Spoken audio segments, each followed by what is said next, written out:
پاکستان تحریک انصاف کے پشاور کے جلسے میں 10,000 سے بھی کم افراد نے شرکت کی۔ پشاور کے جلسے سے پاکستان تحریک انصاف کے چیئرمین عمران خان نے خطاب کیا۔ ذرائع کے مطابق آدھے سے زیادہ جلسہ گاہ خالی پڑی رہی اور 10,000 سے کم افراد نے جلسے میں شرکت کی۔ ذرائع کا کہنا ہے کہ اپریل میں تحریک انصاف کے جلسے میں 45,000 سے زیادہ لوگ تھے اور جلسہ گاہ کے اطراف میں سڑکوں پر بھی کارکن موجود تھے۔ ذرائع نے بتایا کہ کارکنوں کی کم تعداد میں شرکت پر مرکزی قیادت بھی نالاں ہے۔ دوسری جانب ترجمان خیبر پختونخوا حکومت بیرسٹر محمد علی سیف نے بات کرتے ہوئے یہ اعتراف کیا ہے کہ سیلاب کے باعث جلسے میں لوگوں کی تعداد کم تھی۔ انہوں نے کہا کہ چارسدہ، مردان، نوشہرہ سے سیلاب کے باعث لوگ نہیں آئے۔ جلسہ NA-31 کی انتخابی مہم کے سلسلے میں تھا۔ متحدہ عرب امارات میں جاری ایشیا کپ T20 ٹورنامنٹ کے سپر 4 مرحلے میں سری لنکا نے بھارت کو 6 وکٹوں سے شکست دے کر فائنل میں پہنچنے کی راہ ہموار کر لی۔ سری لنکا نے بھارت کا 174 رنز کا ہدف آخری اوور میں پورا کیا۔ کوشل مینڈس 57 رنز بنا کر نمایاں رہے۔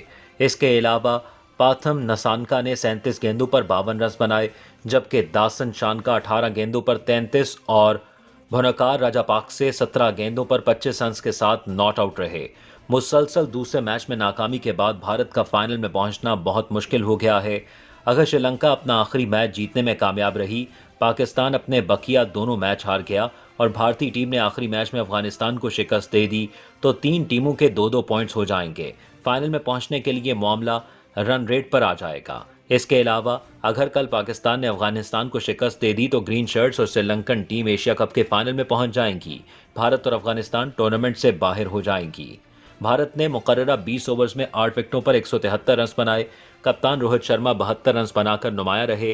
اس کے علاوہ سوریا کمار یادو 34، ہاردک پانڈیا اور رشپت پنت نے 17 رنز بنائے۔ ویرات کوہلی 0 پر آؤٹ ہوئے۔ شری لنکا کی جانب سے دلشان مادوشنکا نے 3، کروناتھنے اور کپتان داسن شانکا نے 2 وکٹیں حاصل کیں۔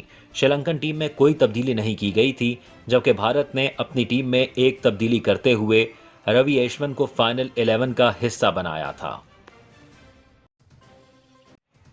ایپل کا ایونٹ فار آؤٹ 7 ستمبر کو ہو رہا ہے، جس میں نئے آئی فونز، ایپل واچ اور ایئر پوڈ متعارف کرائے جانے کا امکان ہے۔ کرونا وائرس کی وبا کے باعث اس سال بھی یہ ایونٹ آن لائن ہوگا، مگر اس سال نئے آئی فونز، ایپل واچ اور آئی پوڈز میں کیا کچھ خاص ہوگا؟ ایسی متعدد افواہیں اور رپورٹ سامنے آئی ہیں جن کے مطابق اس سال آئی فون 14 سیریز کے 4 ماڈل متعارف کرائے جائیں گے۔ یہ سیریز آئی فون 14، آئی فون 14 میکس، آئی فون 14 پرو اور آئی فون 14 پرو میکس پر مشتمل ہوگی۔ اس سال منی آئی فون کو بڑی اسکرین والے فون سے بدل دیا جائے گا۔ رپورٹس کے مطابق آئی فون 14 پرو ماڈلز میں ہی نیا A16 پروسیسر دیا جائے گا، جبکہ آئی فون 14 اور 14 میکس میں گزشتہ سال کے A15 بائیونک پروسیسر دیے جانے کا امکان ہے۔ آئی فون 14 کی طرح ایپل واچ 8 سیریز بھی اس ایونٹ میں متعارف کرائی جائے گی۔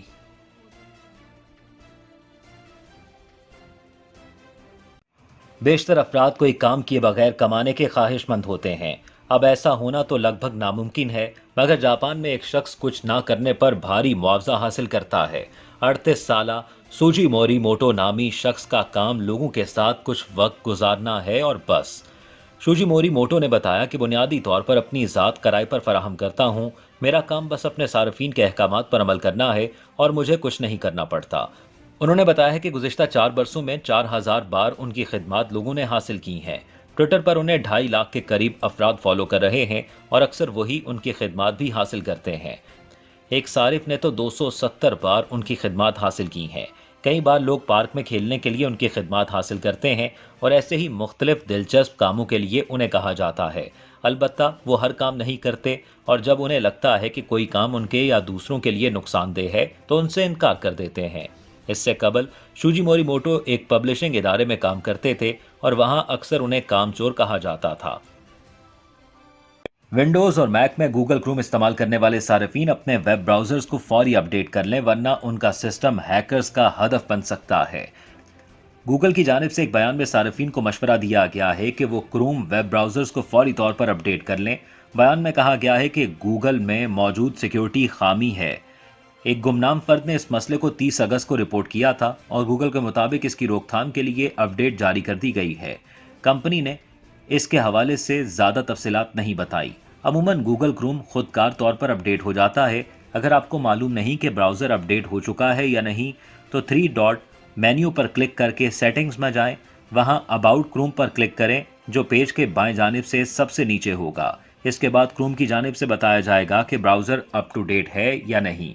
اگر نہیں ہوگا تو اپڈیٹ ہونا شروع ہو جائے گا۔ اس کے بعد بس ری لانچ کریں گے تو کروم اپڈیٹ ہو جائے گا۔ رواں سال کے دوران 6ٹھی بار کروم میں اس طرح کا سیکیورٹی مسئلہ سامنے آیا ہے۔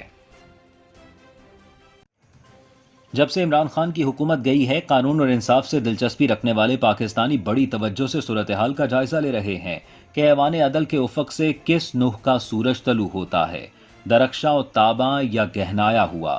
ادھر خان صاحب کے سیاسی مخالفین کا خیال ہے کہ کردہ گناہوں کی بنا پر خان صاحب کے ساتھ کم از کم وہ سلوک تو ضرور ہوگا جو ناکردہ گناہوں پر نواز شریف کے ساتھ روا رکھا گیا۔ ان کا خیال ہے کہ میاں صاحب پر تو کسی قسم کی کرپشن کا کوئی مقدمہ بن ہی نہ سکا، انہیں تو اقامہ، وسائل اور اثاثوں کے بے سروپا الزامات میں ٹھکانے لگا دیا گیا۔ عمران خان کے گرد توشہ خانہ اربوں روپوں کی فارن فنڈنگ کا ریکارڈ نہ ہونے، ہیروں جڑی انگوٹھیوں، بیش قیمت جواہرات اور بلینڈری سونامی جیسے شیشناک پھنکار رہے ہیں۔ ہمارے عدل کی بصارت اور بصیرت کا ایک پیش بہا نمونہ ریاست بنام عمران خان کیس 2014 میں دکھائی دیتا ہے۔ 2013 کے انتخابات میں ناکامی کے بعد عمران خان نے ریٹرننگ آفیسرز کے طور پر فرائض سر انجام دینے والے سیشن جج صاحبان کے کردار کو شرمناک قرار دیا۔ سپریم کورٹ نے اس کا نوٹس لیا، توہین عدالت کا مقدمہ شروع ہوا۔ خان صاحب نے کہا جیل چلا جاؤں گا، معافی نہیں مانگوں گا۔ جسٹس افتخار محمد چودھری کے دور میں شروع ہونے والا مقدمہ جسٹس انور ظہیر جمالی کے عہد تک پہنچا۔ جسٹس جمالی، جسٹس خلجی عارف حسین اور جسٹس اعجاز احمد چودھری پر مشتمل بینچ نے سماعت کی۔ حامد خان تب بھی عمران خان کے وکیل تھے، انہوں نے ڈٹ کر مقدمہ لڑا، معافی مانگنے سے انکار کر دیا۔ اس کے باوجود خان صاحب کو بری کر دیا گیا۔ دیدہ ور اور انصاف پرور جج صاحبان نے 9 اکتوبر 2014 کو اپنے تاریخ ساز فیصلے کے پیراگراف 14 میں لکھا، ہم نے عدالت میں عمران خان کے طرز عمل کا بغور مشاہدہ کیا ہے۔ تمام تر سماعت کے دوران عمران خان کی بدن بولی یعنی باڈی لینگویج سے اظہار ہو رہا تھا کہ وہ عدلیہ کو بے حد عزت و احترام کی نگاہ سے دیکھتے ہیں۔ ان کے چہرے پر پشیمانی کے آثار واضح تھے۔ ان شواہد کی بنیاد پر عدالت نے ملزم کو بری کر دیا اور لکھا کہ اس کی طرف سے غیر مشروط معافی کی کوئی ضرورت نہیں۔ آپ ہی سوچئے کہ اگر نام نہاد عالمی اصولوں کے مطابق عدالت اندھی ہوتی تو اسے خان صاحب کی بدن بولی اور ان کے چہرے پر سیاہ فگن پشیمانی کے آثار کیسے دکھائی دیتے؟ اس صورت میں وہ صرف مقدمے کے حقائق اور میرٹ پر فیصلہ دینے پر مجبور ہو جاتی۔ خان صاحب کے مخالفین کی توقعات پر اسی طرح اوس پڑتی نظر آ رہی ہے جیسے وہ اپنی تاریخ اور نظام عدل کی دیدہ وری سے ناآشنا اور شہری تقاضوں سے ناواقف لوگ صرف توہین عدالت کا الزام سن کر عمران خان کا قافیہ دانیال، تلال اور نہال سے ملا دیتے ہیں۔ اس خوشگمانی میں ہے کہ عمران خان کو نواز شریف بنا دیا جائے گا۔ اتنی سی بات نہیں سمجھتے کہ بدن بولی پڑھ لینے اور چہرے کے آثار سے معنی کشید کرنے والا نظام عدل اندھیرے میں تیر نہیں چلاتا۔ وہ اچھی طرح جانتا ہے کہ ایک ہی قانون کے ہوتے ہوئے کس کے ساتھ کیا سلوک روا رکھنا ہے۔ انصاف اگر اندھا ہو تو وہ کیسے جانے کہ ایک ہی ترازو ہوتے ہوئے اسے کس لیے کون سا بارٹ استعمال کرنا ہے۔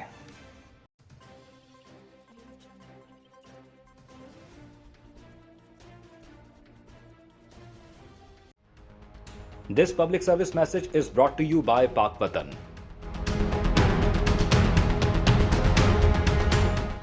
وزیر اعظم شہباز شریف نے ملک کے مختلف حصوں میں شدید بارشوں کے نتیجے میں آنے والے سیلاب سے متاثرہ افراد کے لیے امدادی فنڈ قائم کر دیا۔